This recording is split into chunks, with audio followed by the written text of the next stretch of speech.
Special Issue Task Force, how can I help you? Meow, joining us in the studio for the latest in Special Issue Task Force is Meow, Miss Seyoung. Meow. Happy Tuesday, everyone. I'm Taeyang, who successfully accomplished the mission from SJ. So that's the crazy thing is, when I saw she sent me the clip, and I was like, oh my goodness, she used her head.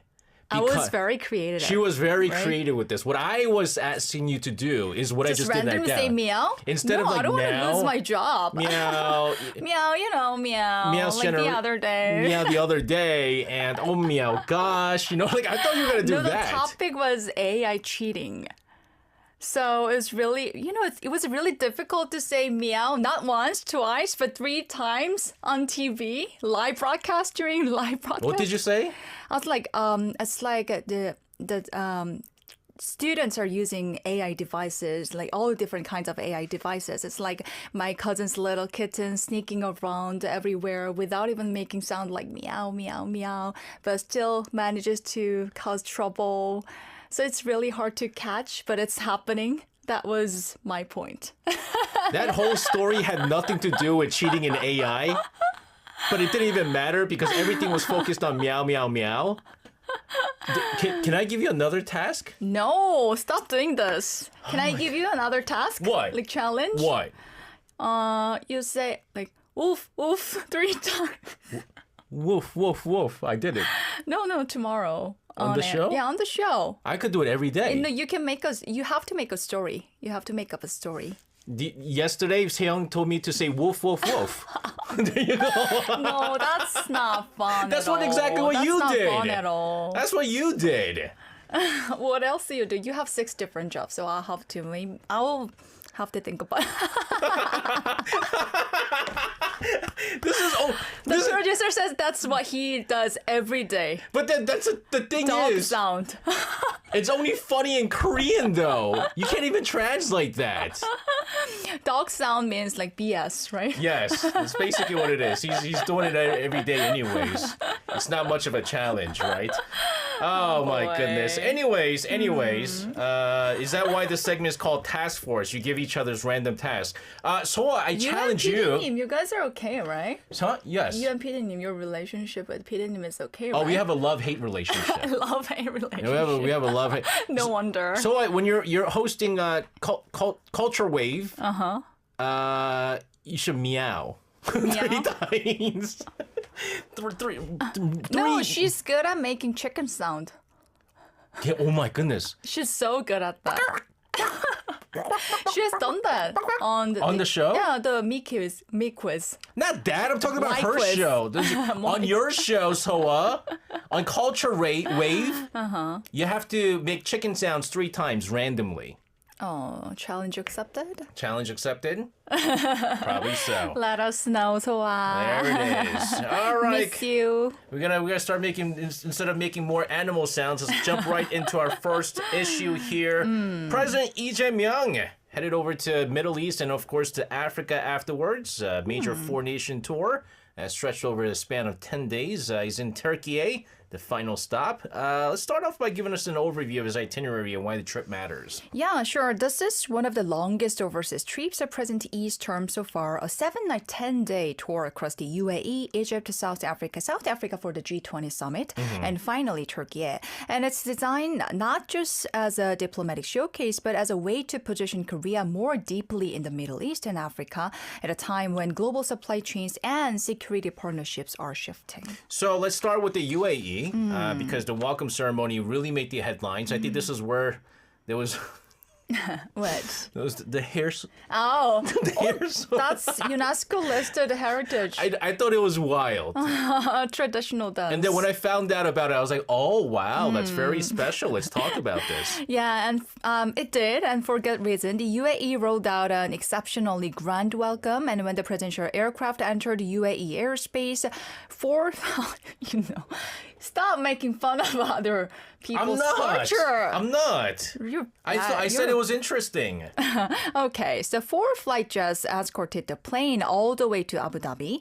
Then, during the air show, the jets released red and blue smoke trails, literally the colors of the Korean flag, taegukgi, drawn across the sky. And as the motorcade entered the city, Korean and Emirati flags were displayed for kilometers, and at night, major landmarks lit up with the enormous LED taegukgi again. It was fantastic. And at the official welcoming ceremony, the UAE even performed, like you said, Al Ayyala, a UNESCO-listed traditional dance featuring rows of women in traditional dress and shaking their hair, long hair. And it was a very international cultural gesture, signaling deep respect and a desire for long-term partnership. And after a cultural diplomacy at its finest, President Lee Jae-myung and UAE President Mohammed bin Zayed Al Nahyan had a bilateral meeting, and in their summit, they focused on cooperation in defense, nuclear energy, and advanced biotech, and they signed MOUs on AI and future industries. So the symbolism was matched with substantial agreements, we can say. I'm telling you, big stuff happening over in the Middle East. This is big stuff here. And then we went over to Egypt. Right. What stood out during that visit? Egypt had a very different tone, less flashy, more about culture and ideas. President Yi visited major museums, emphasized cultural exchange, and delivered a major speech at Cairo University. And that's where he introduced what he called the SHINE initiative, which stands for Stability, Harmony, Innovation, Network, and Education. And he positioned it as a long-term vision for future cooperation between Korea and the Middle East, focusing on young people, academic partnerships, and a more peaceful regional order. And there was also discussion about Korea's role as a mediator, especially in humanitarian efforts. And Korea pledged support through organizations like the Egyptian Red Crescent. You know, it would have been nice if he introduced it as Stability, Harmony, Innovation, Network, and Education in Egypt. Oh. Because it would have been Shiny initiative. Shiny. Clever, Ding, clever. ding, ding, ding, ding. Third stop was South Africa. This is where the G20 summit was being held. How did Korea participate this year? President Lee attended all key sessions addressing issues like inclusive growth, AI governance, climate transition, and future jobs. And one of the biggest moments was the announcement that South Korea will host the G20 summit in 2028. And this is a significant elevation of Korea's global standing, and it basically positions the country as a bridge between advanced economies and emerging nations. And there were also meetings with other middle power countries through the MIGTA platform, which includes Mexico, Indonesia, Korea, Turkey, and Australia. I remember when Seoul G20 summit that took place in 2000. Oh my goodness! 이명박 administration, right? Yeah, it was big. It was huge. It was. And I know it was a big deal for Arirang even back then as well. And oh my goodness, 2028 is going to come by quickly. Right, that's right. He's in Turkey. We have a bond with Turkey. This is also the final leg of the journey. What's happened there so far? President Yi arrived in Turkey on Monday and held a summit with President Recep Tayyip Erdogan. And because it was a state visit, the ceremony included a full honor guard, a formal welcoming event, and a state banquet as well. And in the summit, the two leaders discussed strengthening cooperation in defense industry, nuclear energy projects, and biomedicine, areas where both countries see strong strategic overlap. And it's also symbolically meaningful because Korea and Turkey share long-standing ties, often described as brotherhood forged in the Korean War, or blood brother, because Turkey sent more than 21,000 military personnel to fight under the UN banner during the Korean War, the fourth largest contribution of troops after the US, Britain, and Canada, and that was even before they established a diplomatic relationship. Yeah. So culturally, the visit resonates deeply with the Turkish public. And meanwhile, President Yi is scheduled to return home Wednesday. Yeah, I remember for the longest time where I was taught that Turkey, blood brothers. I used to say this, and even nowadays when Korean tourists go to Turkey, they're treated like brothers too. And so they're very nice to Koreans. Yes. And I love this. I love this. It's one of those countries I also want to really visit as well. But this sounds like this trip is not just long. I mean, 10 days, right? Yes. It's not just long, but it's also packed with symbolism, diplomacy, and also some major policy signals, too. Yeah, absolutely. Each stop had a different message. For example, UAE showed cultural respect and future-oriented industrial cooperation. Egypt spotlighted education, culture, and Korea's role in regional stability. South Africa demonstrated Korea's global leadership through the G20. And Turkey emphasized strategic industries and historic friendship. So when you look at the whole itinerary, it really paints a picture of Korea trying to expand its diplomatic footprint far beyond Northeast Asia. I'm telling you, this is big because, I mean, Middle East and Africa. Without going too far into it, not too long ago, I mean, diplomatically, it was terrible stuff happening with South Korea under some poor leadership. Yes. So good to see that we're back on track here, ladies and gentlemen. All right, we're going to continue to talk about some major issues of the past 7 days with Sejong. But first, let's take a listen to a song from Rise with Fly Up. All right, we're back joining us. Sejong's back joining us in the studio for a special issue Task Force. Man, I can't talk today. Why not? I'm like lacking sleep. I didn't have my usual nap. You always like sleep.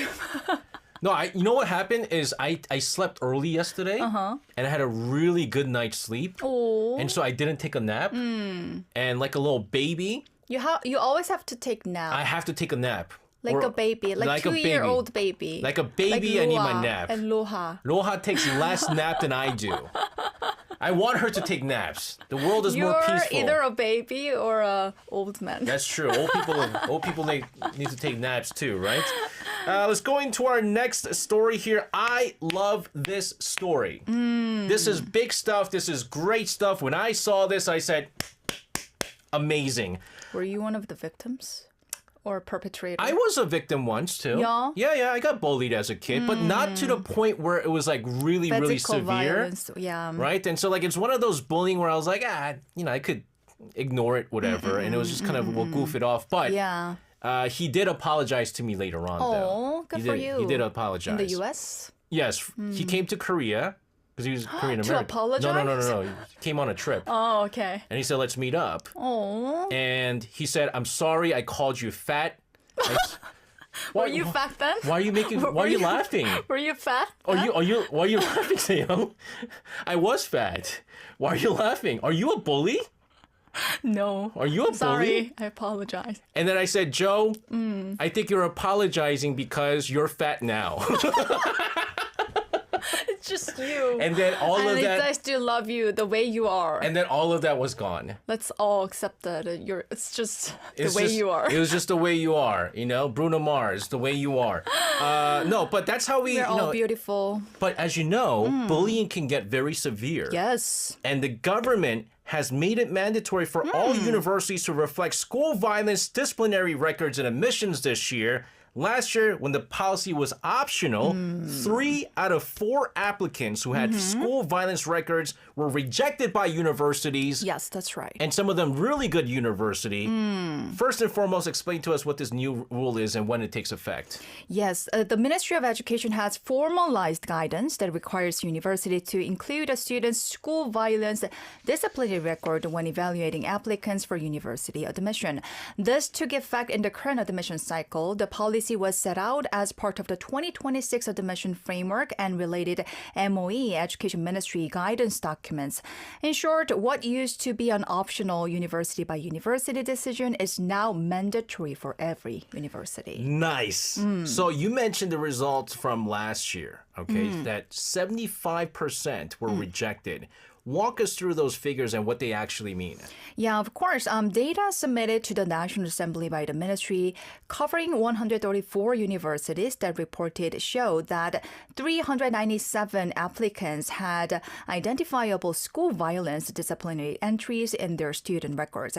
And of those 397, 298, that's about 75%, were denied admission by the universities that had chosen to factor those records into their evaluations. admissions. In early, like rolling or early decision admissions, the rejection rate was about 73.5%, and in the regular score-based admissions, it was 96.3%, which shows that even in contests determined mainly by test scores, the school violence record was decisive in many cases. We talked about Sunung last week, and that includes. So you might be going, well, I mean, a lot of these bullies, you know, these are kids that don't study, don't go to class, and they don't even want to go to college. No, actually, no. That's not the case. There's many bullies out there who get involved with school. We're so stressed out by like studies. Stressed too, but also they're just like, you know, those like when we see the dramas, you know, those rich kids, yes, who are gonna go to good universities because they got money and stuff like that. Well, you're not protected anymore. So these are striking numbers here, Seyoung. Were some universities more likely to reject applicants more than others? Yes, the impact was uneven across campuses. The largest single number came from Kaemyong University, Daegu? which rejected, 38 applicants last year for school violence records, 34 in early admission and 4 in regular. Followed by Gyeongbuk National University, 22 rejections, and Gyeonggi University with 19.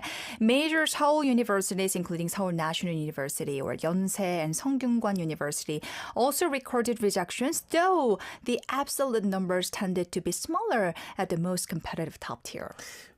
You would see less kids maybe who bully, only because they maybe less bullying kids who go to those schools because all they do is study. But still, this is really, really good news. Let's clarify what counts, though, as school violence records, because I heard it's like numbered 1 to 9 measures. And what are those and how do they appear in students' record? Yeah, so Korean school violence disciplinary measures are formally categorized from 1 to 9, ranging from a written apology, that is score 1, a ban on contact, which is 2, to transfer to another school, that's classified as 8, and ultimately expulsion, that's 9. And how and where these are recorded in school documents has been reworked in recent guidelines. Lighter measures like 1 to 3 often are kept out of the permanent parts of a student's transcript, while measures from roughly 4 and above can stay on records for a set time, sometimes 2 years or longer. The most serious measures, 6 to 9, can be preserved for multiple years or permanently, depending on the specific rule. So the legal framework and the MOE guidance determine the exact retention and how the entries appear. We should have this in workplaces too. Oh. Because, you know, you laughed at me for being fat. But everyone's nice. What is that? What number is here that? At Arirang. What number is that? You laughed at me for being fat. That's not 0. I want at least a written apology. Written apology? Okay. I'll bring it tomorrow. I want at least a written apology for You're this. slender. You're skinny. You're bone skinny, SJ. Oh my goodness, that's even worse. That's even worse. That's a different kind of bullying. So universities are typically deducting points from a candidate's applications for measures 4 and up. And I think, all joking aside, it does get more serious 4 and up here. Yes, that's right. And disqualifying the most serious ones, basically. Yeah. So last year, many universities set threshold. Most applied deductions starting at level 4 and level 8 or higher, transfer or expulsion, often triggered outright disqualification from certain admission tracks. Because universities used different scoring systems when the policy was voluntary, of course, the outcomes varied. But now that the MOE has mandated inclusion for all universities, these deductions or disqualifications will have a more uniform and therefore bigger impact across the board. Okay, so now this raises a hard question, though. Like, is the policy meant primarily as punishment, deterrence, or prevention? And how is the Korean society reacting to this? You know, it's actually very complicated and deeply emotional because it's also related to education, higher education system. On one hand, the government and many parents see this as a necessary step. School violence has been a prominent social issue, and there were calls for stronger accountability after high-profile incidents. Tightening consequences is framed as protecting victims and deterring would-be aggressors. But on the other hand, there's other argument. But before I present this another view, I want to make one thing clear. I am by no means defending the perpetrators of school violence, but there is another argument. Still, critics argue there's a real risk of turning universities into moral gatekeepers, deciding life outcomes based on adolescent conduct that may have complex causes and in some cases limited evidence or procedural fairness. And there's also debate about rehabilitation versus lifelong stigma should a teenager's mistake, particularly when addressed via education or counseling, follow them permanently into adulthood. That's another argument. I think that's why there's the range, the number system, right? Yes. Just because, let's say, someone, I don't know, like you pinched me, right? I mean, that could be considered bullying, but like not really. And so that's probably like a 1. Yes. Right? But you're not going to be limited to not going to certain, limited to certain universities, not be allowed to go to university because when you were in 3rd grade, you pinched somebody, right? But Or if it goes maybe 4 and you up, didn't actively like participate in bullying, and you but were just you kind were of part around of the there, group. Yes. yeah, and so you happen to be part of a group together. But I think if you go into like the 4 and above, especially like 8, that's when you're beating on the kid, and That's like right. there was severe, the kid got hospitalized and stuff. I don't know. That tells you a lot about a person. And personally, to be honest with you, I think it should go further than university. Yeah. And it should be going Workplace as into well. workplaces. That's another debate going around. I definitely think this should happen. Well, you mentioned the procedural fairness. Are there safeguards for students who feel like maybe they were wrongly accused or have since been rehabilitated and become a better person? Because there are people like that. Yes, the school violence law and MOE guidance do include processes. Investigations are conducted by school committees. There are appeal mechanisms, and the gravity of measure is supposed to match the incident's proven facts. The 2025 to 2026 guideline revisions also emphasize clearer recording rules, timelines for deleting certain entries, and counseling education measures aimed at rehabilitation. Yes. It's like, certain celebrities, they find out, find out they're bullying. And then they go, I will apologize to the victim. But are you apologizing because you got caught? Or you should have apologized Because beforehand. You're really sorry, yes. You should have. Just like, my friend. But that was really He came a all the way to No, Korea, not just to apologize, but he came to hang out. Yeah. But he said it was silly of him, and I knew. He said kind heart. it's all right. Yeah, it's all right. We're cool because We're you and I cool. were both fat Is now. he fat too? Yes, he is now. Oh, okay. So we're cool now. So what's next? How will we know if this mandatory policy is working as intended? Well, the Education Ministry has said it will review the outcomes after this admission cycle, including the percentage of rejections attributed to school violence deductions, and use that data to inform future policy and maybe revise the policy a little bit. There you go. Steven says workplace bullying is still bullying. Oh, it absolutely is bullying. Does that mean if I showed... I am a victim. Oh, man. I showed pictures of rats to Iris? Is that bullying? That's just pranking, guys. That's not bullying. We'll continue to talk about other special issues. This is Triple S with Are You Alive, Gail? Got a message in from... what is it? Who was it? Someone said... Oh, Steven, that's like a 0 on the scale. Thank you. I wasn't bullying Iris. It was a friendly prank. It was a friendly prank. Mouse and Mickey Mouse? She says she's afraid of rats. Oh. And so I had 2 pictures. One was Mickey Mouse. And she's like, oh my goodness, right? And the second was a really scary looking rat. And she was like really, really scared.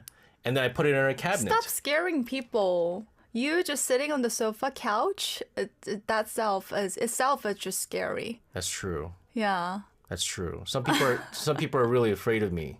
You know what it is? It's because I'm not scary. So you're a perpetrator. It's a 0 on the scale. It's a 0 on the scale, guys. I'm not mean to people. Okay, I'm just an introvert. You know the way he talks, not on air, but just in a like, usual conversation, it's really different. It's very different. Yeah. It's hi, hey. I'm just pretending that I'm not scared. Taeyeon, you are not afraid of me. Come on now. Come on now. One final story that's hitting families hard. It's hitting my family hard right now. Oh my. Influenza cases are surging. My daughter got the influenza. Oh boy. But she's fine. She's fine though. We got her the Tamiflu shot very early on. They're saying 14 times higher this year than the same period last year. Many doctors are sounding the alarm. explain to us what's happening right now. Yes, my own family, me last September and my poor son a few weeks ago also That's right. came through a terrible right. flu. So this really hits close to home. So let's take a look at what's happening now. Multiple factors are converging actually. Surveillance data from Korea show a rapid increase in suspected flu patients over the last few weeks. During week 46 of monitoring, the figures were reported to be around 14 times that they were during the same week a year ago. The rise has been especially sharp among school-age children. But I don't understand. Why is it so much worse, though? First, there's an immunity gap during and after the COVID-19 years. Public health measures, masking, distancing, school closures greatly reduced exposure to common respiratory viruses. And that lowered population immunity to influenza over several seasons. So many people now have less recent immunity. And second, some data suggest the currently circulating influenza A, notably H3 and 2 subgroups, are shifting genetically this season in ways that may reduce the vaccine's match to the dominant strain. And early reports from researchers in other countries have flagged an emerging H3 and 2 subclade that doesn't line up perfectly with the vaccine strains, which can blunt vaccine effectiveness. But that does not mean vaccines are no use or you don't have to get vaccinated. Even so, vaccination still provides important protection against severe illnesses. So get vaccinated. So last week, my wife, my daughter, and my son all got vaccinated, right? Ooh. And so interesting thing is, my daughter still did get the flu, but we were confused because her fever wasn't that high. Oh. And she didn't seem that sick. But you know how, moms have that intuition? Yes. And so she was like, I still want to get my daughter tested. And she tested positive. So we're thinking maybe because she got vaccinated, the flu came at her a little bit lighter than it would have been if she had not been vaccinated. And I want to mention one more thing. There is some good news for people who are really afraid of injections, and for kids who strongly resist getting shots. During my research, I found that there are alternative options, including nasal spray flu vaccine that provides the same immunity via a more convenient administration method. So for anyone who's hesitant, just know that options like this do exist. So just make sure you choose some form of prevention for yourself and your loved ones. Oh, there's a nasal vaccine? Yes. But it's more expensive, right? I think so. But, if you're None of really afraid of needles. I mean, I'm not afraid of needles. None of my kids are afraid of needles. They love going to the hospital because you get these vitamin good candies. Good for you. Yes, that's right. all the time. So they're okay with this. I think sometimes my kids just pretend to cry to receive their vitamin candies. Oh, really? Yeah. Oh, my kids have it that if you don't cry, you get the candy, so they don't cry. Okay. But I haven't been vaccinated yet. The reason for this is because, after you get vaccinated, you feel sick. Yes, because you get a little bit of the virus in your body. Sometimes fever. Yeah, you get mild the fever. But I remember when I got my COVID shot, I was really sick. And so I don't want to feel that way. But I mean, it's the numbers are pretty bad right now. Yes. But again, who should definitely, we have to mention this before we wrap up, who should definitely get vaccinated? Well, priority groups are the usual: young children, especially under 5, older adults, 65 or plus, pregnant women, of course, and people with chronic medical conditions and healthcare workers. But given how widespread cases are, many doctors are recommending vaccination for every over 6 months of age who doesn't have a medical contraindication. And immunity develops about 2 weeks after vaccination. Side effects are usually mild, like we said. But if someone recently had COVID or mild respiratory symptoms, it's usually still safe to vaccinate once they are recovering. So do check with your doctor and stay healthy, everyone. Yes, it's pretty bad. It's, again, I mean, I think my dad, he lives in the countryside. Oh. And so he was the only person I know that didn't get COVID. Oh, also my mom didn't get it too, and she was in New York. But, and he got sick for the first time in 4 years. Oh. Because he went to New York, and New York's dirty, right? And he got so sick. He was sick for 2 months. Oh, no. Because the immunity was gone. Oh. Because, we get sick every year and you build up immunity and things like that. But for him, it was just, and I think that's why everyone is getting more sick. Maybe we should start wearing masks again. Or. Yes. And wash your hands. Frequently. 30 seconds, remember, guys? That's right. That was a song. With soap. That was a song back in the days. Really? I forgot that song. Anyways, thank you very much for this, Hae-young. Have a fantastic rest of your week. We'll see you again on Tuesday. Stay healthy, everyone. All right, sending out of the studio, this is Shiny with Who Waits for Love to Come.